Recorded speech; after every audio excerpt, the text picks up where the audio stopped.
नमस्कार। कभी कभी सोशल मीडिया पर एक खबर ऐसी आती है जो सच और झूठ के बीच की सारी हदें मिटा देती है। आज हम एक ऐसी ही कहानी की तह में जा रहे हैं। एक अफवाह जिसने एक पूरे देश को और दुनिया भर में फैले उसके समर्थकों को कुछ घंटों के लिए सकते में डाल दिया था। बात हो रही है पाकिस्तान के पूर्व प्रधानमंत्री इमरान खान की। कुछ समय पहले सोशल मीडिया पर अचानक से ये खबर फैली कि जेल में उनकी मौत हो गई है। हमारे पास जो स्रोत हैं वो इस घटना की पूरी तस्वीर साफ करते हैं। तो आज हम यही समझने की कोशिश करेंगे कि आखिर ये अफवाह शुरू कैसे हुई, इसके फैलने की वजह क्या थी और इस पूरे मामले से हम आज के डिजिटल दौर के बारे में क्या सीख सकते हैं। चलिए इस गुत्थी को सुलझाते हैं। तो सबसे पहले उस दावे की बात करते हैं जिसने सबको हिलाकर रख दिया था। सोशल मीडिया पर एक पोस्ट आती है और देखते ही देखते ये बात फैल जाती है कि अदियाला जेल में बंद इमरान खान अब नहीं रहे। हमारा स्रोत इसे बिना किसी लाग लपेट के पूरी तरह से झूठी और बेबुनियाद बताता है। लेकिन सवाल ये नहीं है कि खबर झूठी थी।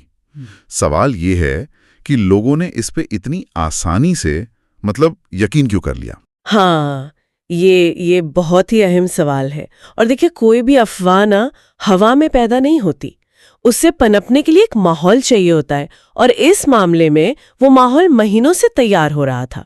स्रोत हमें एक बहुत जरूरी बात बताता है कि इस घटना से ठीक पहले कई हफ्तों से इमरान खान के परिवार और उनके वकीलों को उनसे मिलने नहीं दिया जा रहा था। जरा सोचिए, एक इतना बड़ा राजनीतिक चेहरा जो जेल में है और दुनिया से उसका संपर्क पूरी तरह काट दिया गया है। तो एक तरह का इंफॉर्मेशन वैक्यूम, यानी सूचना का एक खालीपन पैदा हो गया था। बिल्कुल बिल्कुल। और विज्ञान का नियम है कि खाली जगह को कोई ना कोई चीज भरती जरूर है। जब जानकारी का प्रवाह रुकता है तो उस खाली जगह को डर, शक और अफवाहें भर देती हैं। लोगों को जब आधिकारिक स्रोतों से कोई खबर नहीं मिलती तो वे सबसे बुरी आशंका पे यकीन करने लगते हैं। परिवार परेशान था, वकील परेशान थे, समर्थक परेशान थे। सबको लग रहा था कि जरूर कुछ गड़बड़ है। यह अफवाह उसी डर की जमीन पर उगी थी। और इसी खामोशी का फायदा किसी ने उठाया, है ना? तो ये चिंगारी लगाई किसने? स्रोत के मुताबिक इसकी शुरुआत अफगानिस्तान टाइम्स नाम के एक सोशल मीडिया हैंडल से हुई।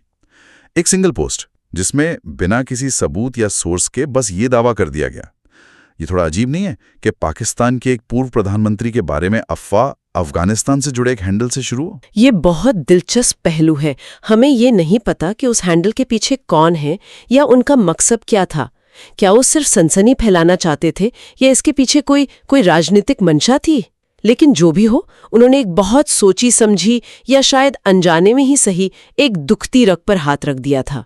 उन्होंने उस इंफॉर्मेशन वैक्यूम में एक पत्थर फेंका और उसकी लहरें दूर दूर तक गईं। और वो लहरें तो जैसे सुनामी में बदल गईं। स्रोत बताता है कि इस एक पोस्ट के बाद ही ट्विटर पर या अब एक्स पर #WhereIsImran जैसा हैशटैग ट्रेंड करने लगा। यह हैरान करने वाली बात है। एक गुमनाम हैंडल से एक ट्वीट आता है और कुछ ही घंटों में वो एक अंतर्राष्ट्रीय मुद्दा बन जाता है।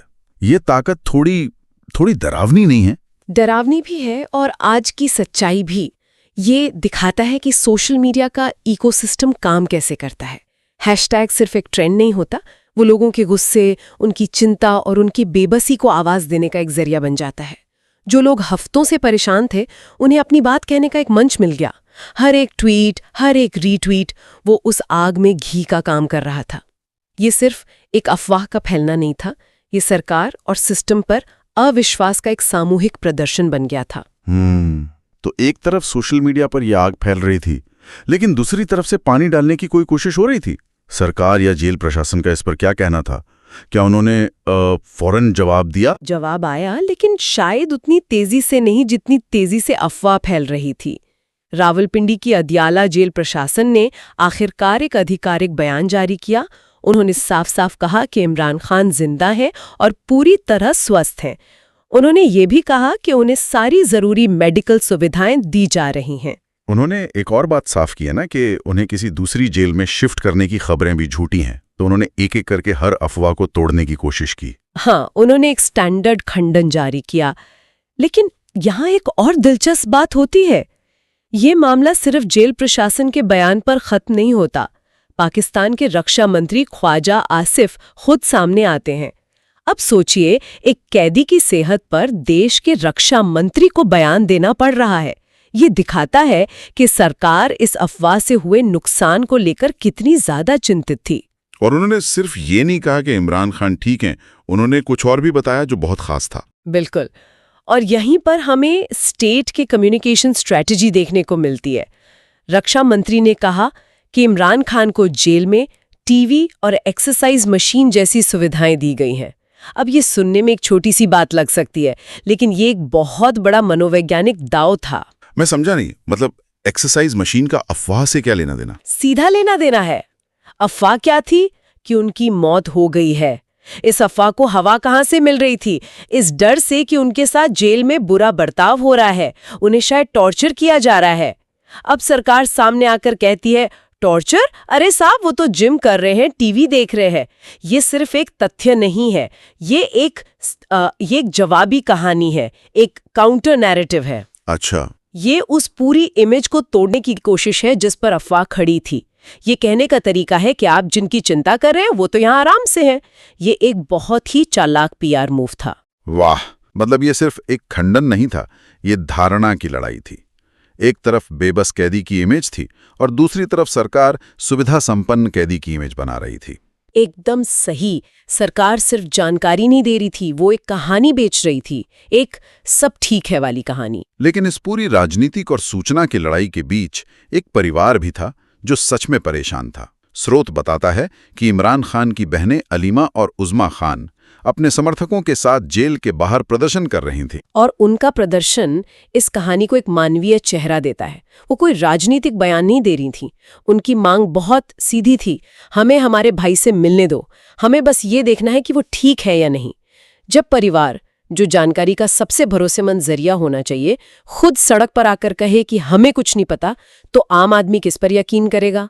सरकार के बयान पर या एक चिंतित परिवार पर? तो क्या आप ये कह रही हैं कि सरकार की अपनी ही नीतियों ने, मतलब परिवार को मिलने से रोकने की नीति ने, इस अफवाह को और ज्यादा विश्वसनीय बना दिया? क्या ये एक तरह का सेल्फ इन्फ्लिक्टेड वुंड था? बिल्कुल, ये क्लासिक केस है। एक तरफ आप सूचना को दबाने के लिए सारे दरवाजे बंद कर देते हैं और फिर हैरान होते हैं कि लोग दीवारों के पीछे की कहानियों पर क्यों यकीन करें। परिवार की सार्वजनिक चिंता ने अफवाह को एक तरह की वैधता दे दी। लोगों ने सोचा कि अगर परिवार इतना डरा हुआ है तो दाल में जरूर कुछ काला है। तो क्या उन्हें बाद में मिलने दिया गया? स्रोत इस बारे में कुछ बताता है? हाँ, स्रोत के मुताबिक जेल प्रशासन ने परिवार को आश्वासन दिया कि उन्हें जल्द ही मुलाकात करने दी जाएगी। ये इस कहानी के उस हिस्से को एक तरह से शांत करता है, लेकिन ये अपने पीछे एक बहुत बड़ा सवाल छोड़ जाता है, खासकर ऐसे हाई प्रोफाइल मामलों में। उस सवाल क्या है? सवाल ये है कि सुरक्षा और पारदर्शिता, इनके बीच संतुलन कैसे बनाया जाए। यकीनन एक हाई प्रोफाइल कैदी की सुरक्षा की जिम्मेदारी राज्य की है, लेकिन क्या सुरक्षा के नाम पर आप उन्हें दुनिया से पूरी तरह काट सकते? क्या ऐसा करना उनके मानवाधिकारों का हनन नहीं है? और जैसा हमने इस मामले में देखा, ऐसी पूरी तरह की नाकेबंदी उल्टा असर भी कर सकती है। ये सरकार के लिए ही सुरक्षा का सिरदर्द बन सकती है, क्योंकि यह अविश्वास और अफवाहों को जन्म देती है, जो कानून व्यवस्था के लिए एक अलग तरह का खतरा पैदा कर सकता है। ये एक बहुत ही नाजुक रस्सी पर चलने जैसा है। तो अगर हम इस पूरी कहानी को समेटें तो ये साफ है कि इमरान खान की मौत की खबर एक अफवाह थी, एक ऐसी अफवाह जिसे पनपने के लिए खास माहौल मिला और फिर सोशल मीडिया ने उसे पंख दे दिए।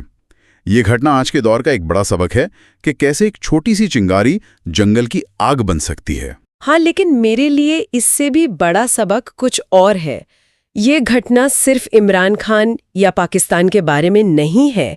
ये दिखाती है कि आज सत्ता का एक नया मैदान है, जानकारी का मैदान, और इस मैदान में सरकार का आधिकारिक बयान और एक गुमनाम सोशल मीडिया पोस्ट दोनों बराबर के हथियार बन सकते हैं।